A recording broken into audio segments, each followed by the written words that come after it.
नमस्कार। आकाशवाणी जयपुर अजमेर से प्रस्तुत हैं प्रादेशिक समाचार।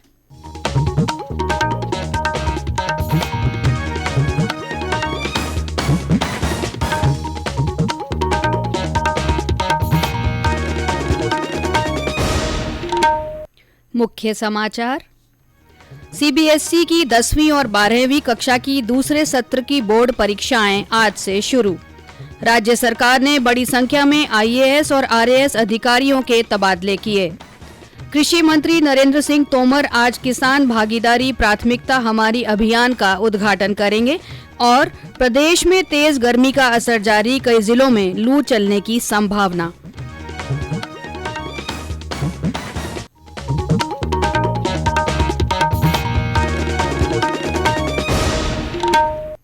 समाचारों के साथ मैं अल्पना राठौड़ और अब समाचार विस्तार से।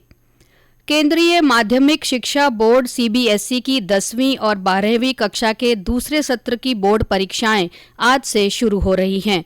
सत्र 2021-2022 की ये परीक्षाएं ऑफलाइन मोड में कराई जा रही हैं। ये परीक्षाएं इस वर्ष 15 जून को संपन्न होंगी।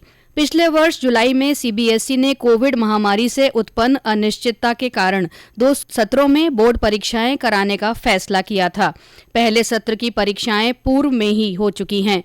महामारी के कारण विद्यार्थियों को हुए शैक्षणिक नुकसान को देखते हुए बोर्ड ने दोनों कक्षाओं के लगभग सभी विषयों में 2 परीक्षाओं के बीच अधिक अंतर रखा है। राज्य सरकार ने कल देर रात भारतीय प्रशासनिक सेवा और राजस्थान प्रशासनिक सेवा के अधिकारियों के तबादले किए हैं। कार्मिक विभाग द्वारा जारी तबादला सूची के अनुसार हेमंत गेरा को प्रमुख शासन सचिव कार्मिक विभाग, राम प्रकाश को संयुक्त सचिव जन स्वास्थ्य अभियांत्रिकी विभाग जयपुर और जितेंद्र कुमार उपाध्याय को जोधपुर संभागीय आयुक्त के पद पर लगाया है। एक अन्य आदेश में सरकार ने 239 आरएएस अधिकारियों के तबादले किए हैं। इस सूची में कई जिलों के अतिरिक्त जिला कलेक्टर, जिला परिषद के मुख्य कार्यकारी अधिकारी तथा अतिरिक्त मुख्य कार्यकारी अधिकारी और उपखंड अधिकारियों के तबादले किए गए हैं।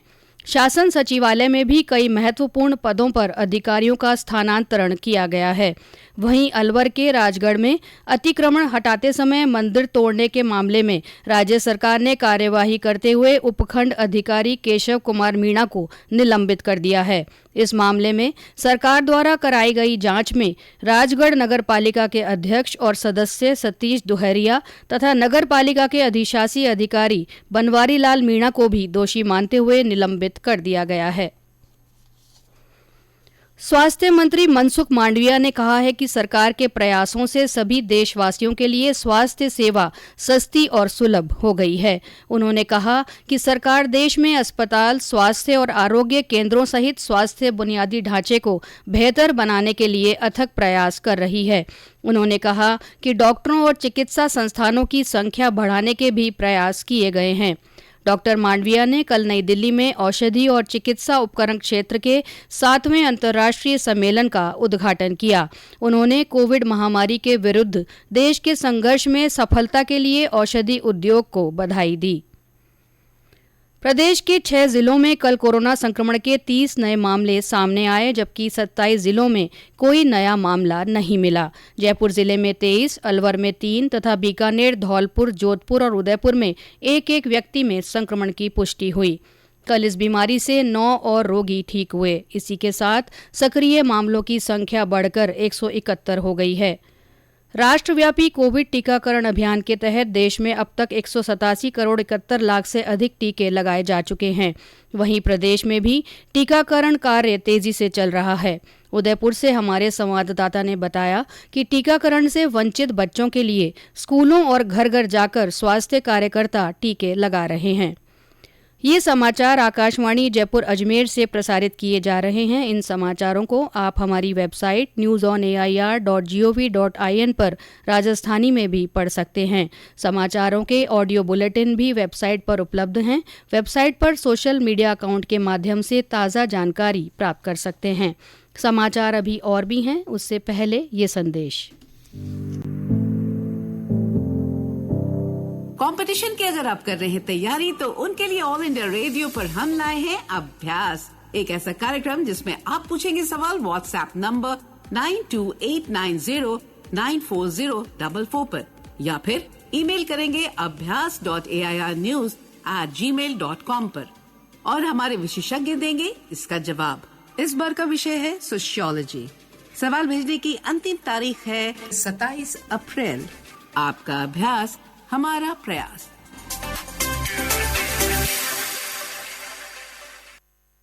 समाचारों में एक बार फिर से आपका स्वागत है और अब आजादी का अमृत महोत्सव से जुड़े समाचार।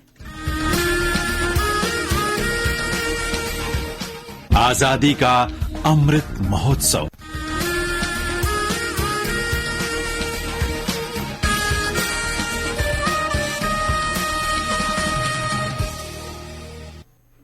कृषि और किसान कल्याण मंत्री नरेंद्र सिंह तोमर आज किसान भागीदारी प्राथमिकता हमारी अभियान का उद्घाटन करेंगे।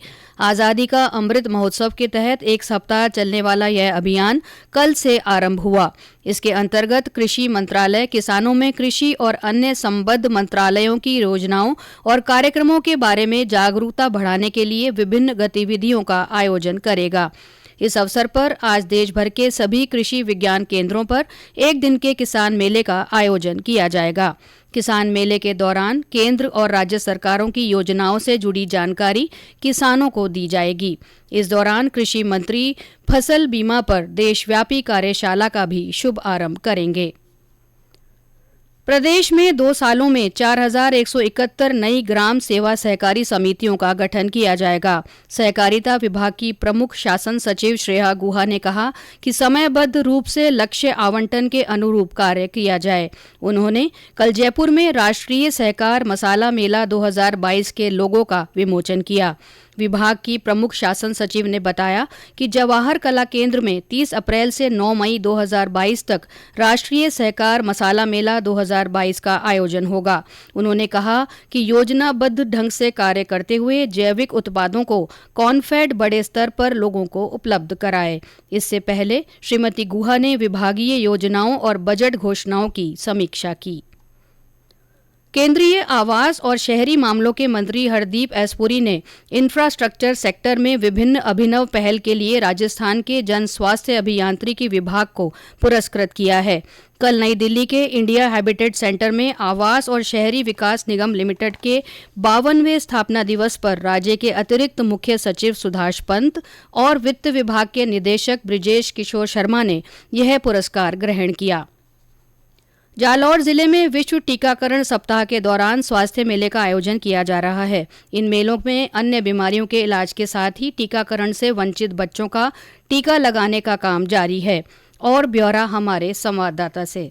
जालौर जिले में विश्व टीकाकरण सप्ताह के दौरान जिला प्रशासन और स्वास्थ्य विभाग की ओर से हर ब्लॉक मुख्यालय पर स्वास्थ्य मेले का आयोजन किया जा रहा है। मेले में अन्य बीमारियों के इलाज के साथ ही टीकाकरण किया जा रहा है। मिशन इंद्रधनुष के तहत नियमित टीकाकरण से वंचित बच्चों का टीकाकरण किया जा रहा है। डॉक्टरों का कहना है कि टीकाकरण से खसरा, डिप्टेरिया, काली खांसी, नमोनिया, पोलियो सहित 25 से अधिक बीमारियों से बचा जा सकता है। प्रतिरोधक क्षमता बढ़ाने के लिए कोरोना का टीका लगाया जा रहा है। जालौर जिला टीकाकरण के मामले में अपने लक्ष्य की ओर अग्रसर है। कप्तान खान कलौर, आकाशवाणी समाचार, जालौर।